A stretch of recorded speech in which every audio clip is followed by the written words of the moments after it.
Cleaning Nation, welcome to another episode of the Grow My Cleaning Company podcast. As always, I want to start by telling you, thank you for being so amazing. You guys are sharing the show. You're giving so many great reviews. You're subscribing on iTunes, ratings, reviews, all that good stuff. And of course, I get a ton of feedback from you personally, which I absolutely appreciate. If you're listening to the podcast, make sure to check out the YouTube channel. If you're watching us on YouTube, feel free to take us on the road by subscribing to the podcast. It's all free, no matter where you're listening or watching from. Everything we have is at growmycleaningcompany.com. Every bit of content, help, value that I can add to this universe is all at growmycleaningcompany.com. Check it out there. Today, we are chatting with Bobby Kennerson from Brave Construction Cleanup. Brave Construction serves the Central and South Louisiana. You might pick up the little accent. I'm digging it. They do construction cleanup, commercial cleaning, power washing, and apparently parking lot striping. You might be the first one I've had on the show that does that, Bobby. If you want to reach out to Bobby and his team, you can hold them at www.bravecleanup.com. Bobby, welcome to the show. Hey, Mike. Thanks for having me. All right. A, glad to have you. B, what on God's green earth is going on with parking lot striping? How does one get into the parking lot striping business? Or did you just put that in there knowing that I would ask? No, man, it's a really cool story. We were doing power washing and surface cleaning, and I get a call out of the blue. I think maybe off a Home Advisor or Thumbtack or something like that. And these two guys were doing parking lot striping, and they needed me to go and wash a parking lot for them. So we became pretty good friends, started kind of talking to one another a little bit about business. They were some young guys. They were real energetic, but they weren't from the Lafayette area where I live. They were from around the New Orleans area. And so we just kind of started putting our brains together on everything. And we ended up combining companies because they knew how to do parking lot striping. They were real motivated and real gung-ho to go out and get it, but they didn't have the connections here in Lafayette. So we just kind of joined forces, and parking lot striping is done a lot at night and on weekends because you have to wait till tenants and customers are out of the parking lot to get the job done. So in the meantime, during the day, these guys jumped right into my cleaning business and started really helping me out. And it's just been a great combination of the two companies just kind of joining forces. And it all started because they needed someone to power wash a parking lot for them. And I was the guy that got the call. So I guess it was just the forces of nature kind of put us together, right? Loving the entrepreneurial spirit, my friend. And that is a good story. I like that. That's a good, I'm excited. You're one of those guys. I'm like, well, let's have you back in a year and see what's going on. How does this thing all play out? Human nature fascinates me. All right. Enough of that. Well, fantastic. Tell me what's going on in your world. How can I give you some value today? Well, let me just tell you a little bit about my company. We started a year ago in August of 2016. Our region was devastated by just some historical flooding, and there was just I was actually in a sales position in construction equipment. That's my background. I spent 15 years renting and selling construction equipment. And I just kept hearing from contractors that they just didn't have quality subs to get all this work done. And I mean, we had thousands of homes that had to be gutted and remodeled and, get all the mold and mildew and everything out of there and get all the sheetrock out. And so I started thinking, I got 4 kids. I have 4 sons, actually. I have 4 little boys. That's a party. So, yeah, so I needed, we always can use a little extra help on the finances. So I started thinking about it. I said, what can I do to make extra money? And then, you look around and you see what's going on. And I started getting on some message boards and everything. And, you had contractors that needed help gutting homes and getting the sheetrock out of there. And then you had homeowners that after the remodel was done, just couldn't figure out what to do with the sheetrock dust.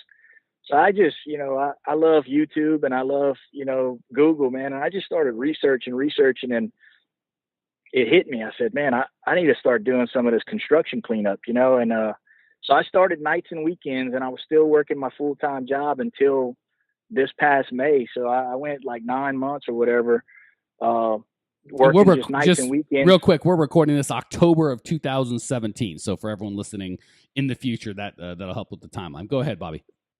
Right. So, I just kept doing it. Well, then around May, after everything started, I started getting more and more customer base and repeat business from certain home builders and contractors, my wife and I just, sat down and talked about it. And after reviewing everything, we decided, hey man, let's just jump in this full force. And so I went in, I turned in my notice from a job I had been at for 5 years, and here we are. I've been about 120 days into, running my business full time. And like I said, when we first started talking, I ended up getting 2 partners in the striping business who also helped me manage my cleanup company. And that's where we are. So what's going on today? How can I help you and your vision and your 4 boys and your wife? How can I make your life better? Well, the bulk of our business is construction cleanup, and that's kind of just it's not a real residual business, and our cash flow kind of is all over the place with it. And first, I guess I need to fix my cash flow, and then the next thing I need to do is figure out where I can get more residual business from. All right, cool. So what I hear is cash flow and moving from one-off jobs to recurring jobs. Right. Okay, cool. Yeah, and honestly, believe it or not, those are real tied. So let's start with the cash flow. And everybody listening, I think I've mentioned before the clean profit method. We just released it. That is step 2. We talk about bidding and billing, which is really what has everything to do with your cash flow, because you can't bid it and bill right. Ain't nothing I can do to help you to cash flow. If you're not charging enough money at the right time, life's bad.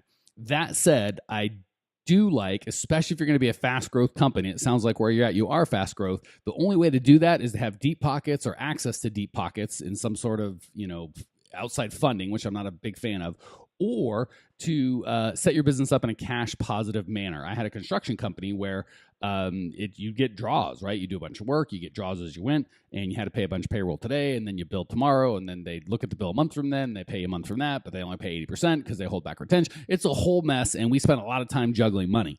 The good news is the commercial cleaning business and the residential cleaning business should not and does not have to be like that. So first and foremost, I would always do jobs that I could bill for in advance. So whether you're residential or commercial, if you're doing recurring janitorial, recurring maid service, always bill at the beginning of the month. We don't have to dive super deep into that, but there's about 37 benefits of that. Only one of which is positive cash flow. A lot of construction cleanup folks say, oh, my people won't do that. They blah, blah, blah. First of all, I hate construction cleanup. So I would start every new job with, I need half down and half on completion. Those are my terms. And if they don't want to pay that, I'm not going to do it. It's already crap work. It's hard to make money at it. Just like you said, you're not building a business. You're kind of a mercenary, right? I'll do this thing. You give me some money, then we part ways. That's a really hard way to do business. I read a book called The Automatic Customer. I had the guy on another one of my podcasts. Can't remember what his name is. So sorry, sir. But Automatic Customer, check that out. Talks about the value of being able to have monthly recurring customers. So I would really encourage you, Bobby, to construction cleanup. Again, it's somewhat relational, but if construction stops, you stop. It's hard to get paid in advance, and there's a lot of do this work, and we're real busy, and we need 12 guys, and that job's done. Now we don't need any guys to move to recurring work like janitorial. Is that what you're kind of asking? Like, yeah, I know. That's what I'm trying to do. Help me. Is that kind of also the question you're asking, is how do I get those janitorial customers? Yeah. And we have a couple of, 3 or 4 office and industrial facilities that we do recurring janitorial work on. And we love it because my partners and I call it mailbox money, right? Yeah. So, every month you get there and we just need to figure out how to get more of that, and we like the work. We're set up to do the work. We have the workforce to do it. We haven't really tapped into capturing that business yet. So first and foremost, and you and or your partners might want to choke me over this one, but I got to coach you the best I can. I would focus. I get really nervous when I hear construction cleanup, commercial cleaning, power washing, parking lot striping. That's a lot of different businesses. And the problem is, I'm guessing you're competing with people in all of those. Is that fair? You're not the only game in town for any of those? Oh no. Yeah. Every niche has plenty of competition around here for sure. Yeah. So competition's tough enough already. But when you add to it, let's just pick commercial cleaning or construction cleanup. When you add to it, the other construction cleanup guys that you're competing with, they only do construction cleanup. That's all their crews do. They're perfect in it. That's all they do. They're better at it than you. They're set up for it. That's what they do day in, day out. 100% of their focus is on that. When you're like, well, some of my focus is on that, and some of it's on commercial cleaning, and some of it's on power washing, and some of it's on parking lot striping, that's a bear. You're going to have a really hard time competing in any of those. So if you had to do all of them, I would focus on one customer that needs some or multiple of those services. I would not have different customers and different services. So if you do construction cleanup, or if you do commercial cleaning and they need construction cleanup, or they need power washing, I can't imagine they need parking lot striping. And parking lot striping is a tough job, man, because again, I don't know anyone that has just keep doing work over and over and over again. So of the 4 of those, I'd probably put in a huge, all by itself, first position, commercial cleaning, a far second, power washing, and that would only be to support my commercial cleaning services or customers, and then construction cleanup way beyond that, and then parking lot striping way beyond that. Because with construction cleanup, at least you get periodic work. With parking lot striping, I imagine guys get that done every 10 or 20 years. It's not it's not like they need to do that often.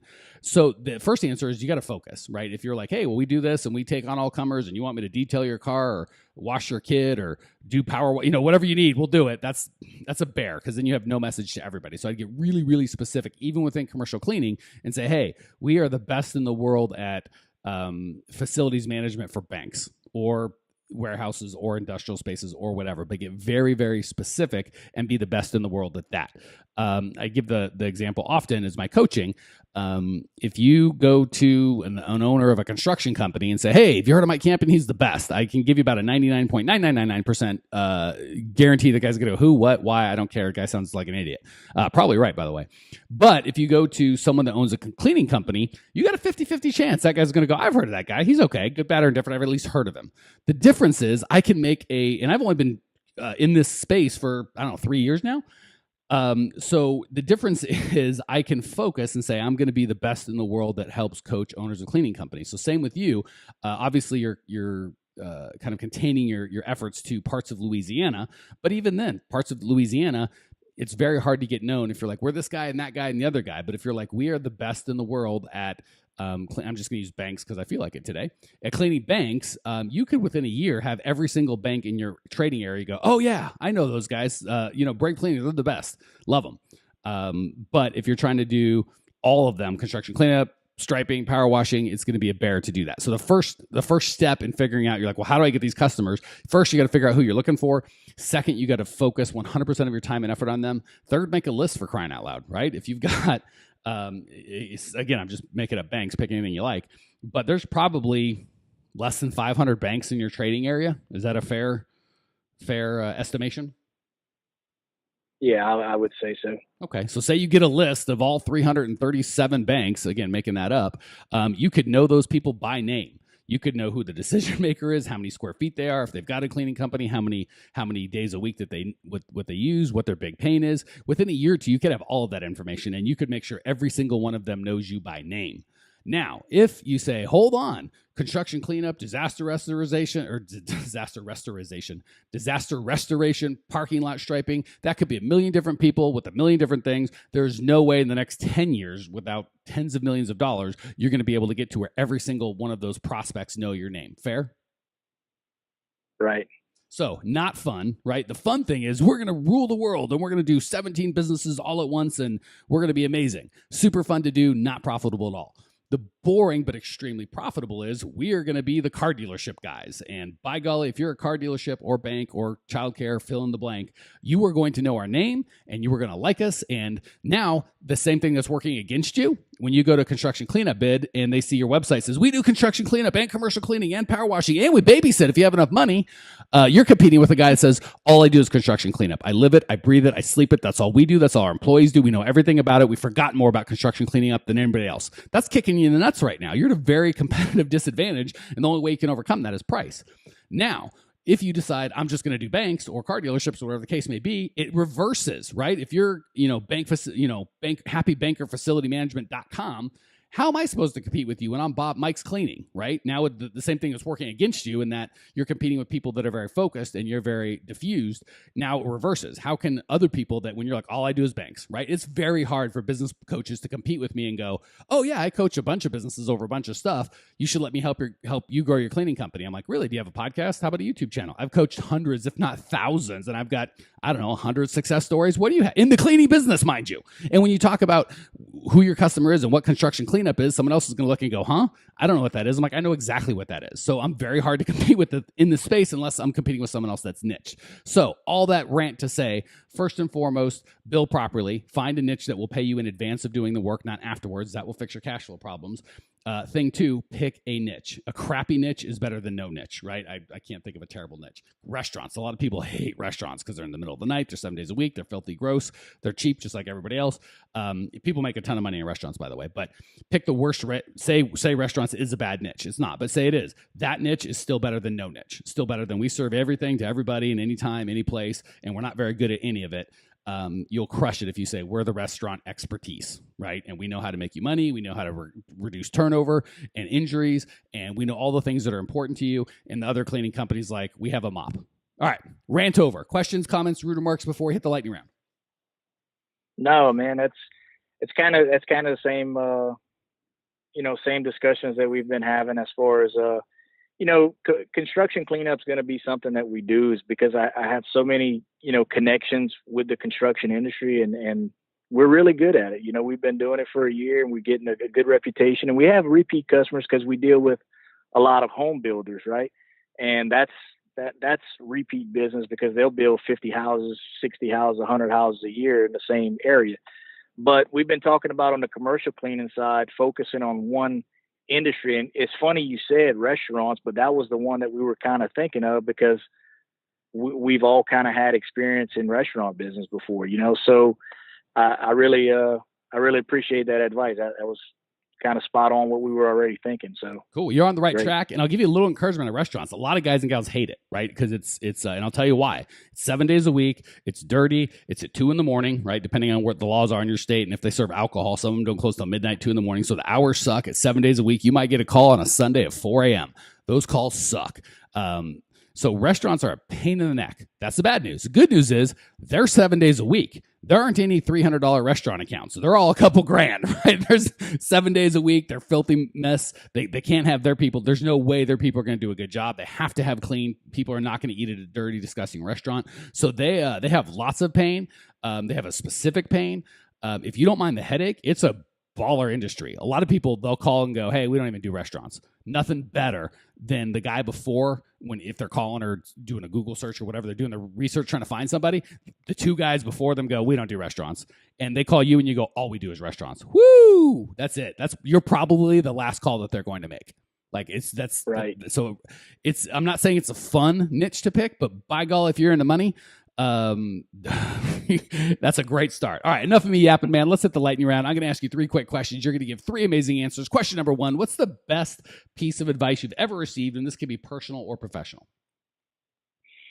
Professionally, I don't exactly remember where I got it from. It was either like a guy like Damon John or Gary V or somebody like that. But talking about stop just planning and talking about the business that you're going to be in, and just go out and be in the business that you're setting out to be in. And I had to break myself that, because I was always thinking of great business ideas, but I never really jumped on them and did it. And then when this idea came, about the construction cleanup deal, I just went out and I bought some cleaning stuff and I just started cleaning, So just, if you're dreaming about a business, just go out and just start doing the business. Right. And that's the best advice I heard. I just don't remember who to.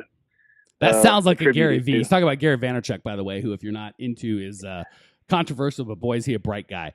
And couldn't agree more. The way I say it is nothing happens till somebody makes a sale. So I love the guys that instead of, I don't have a logo, I don't have an LLC, I don't have nothing.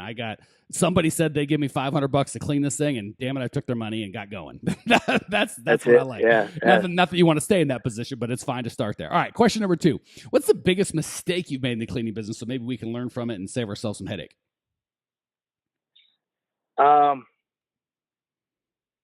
Not supervising employees tight enough. kind of giving them a little bit too much leniency and then regretting it later. Okay. That's that can be an absolute kick in the gut when it happens to you. Last question. What's one idea Cleaning Nation can put into practice that will improve their business or their lives? Just something easy to implement, something as soon as this podcast's over, they can go implement and get value right away. We've had a lot of success from door hangers and flyers and just getting out and meeting up with people eyeball to eyeball and just talking about our business and how we can help them. And it's increased our business significantly. Yeah, I got to say, in today's day and age, I do a lot of online marketing, digital marketing, and there's a place for that. It's very powerful, but it opens up the opportunity for people that's all they want to do is sit behind a computer and afraid to have real conversations with real human beings. So there's something to be said. A lot of people aren't doing that, right? They're like, I'm going to put up a website and pay my SEO guy a bunch of money and wait for the phone to ring. And that can work, but it's nice for the guys that are ready to go eyeball to eyeball, have real conversations, build real relationships. Again, how are they going to compete with you, right? It's a website, for crying out loud. Good advice. Bobby, thank you for joining us. Thank you for sharing your story, your desire to grow, kind of where you come from. I appreciate it. I know that Cleaning Nation appreciates it. Cleaning Nation, if you want to check out Bobby's show notes page, get everything that you need to grow your cleaning company. We just released the Clean Profit Method. It is super sexy and fantastic. And I put up a free, and again, this is releasing sometime in October 2017. So if you're listening anytime in that neighborhood, there's a free 45-minute training. Go check it out right now. growmycleaningcompany.com. Check it out. I will see you there. Congratulations! You are now 16% smarter. Still can't get enough cleaning goodness? Go to www.growmycleaningcompany.com for more of the good stuff. Ever want to be rich and famous? Owners of cleaning companies, as well as industry experts, can apply to be featured on the show by emailing our producer Natalie at support@growmycleaningcompany.com. Until then, don't miss out on all the latest cleaning industry lovin' at www.growmycleaningcompany.com. Check it out now.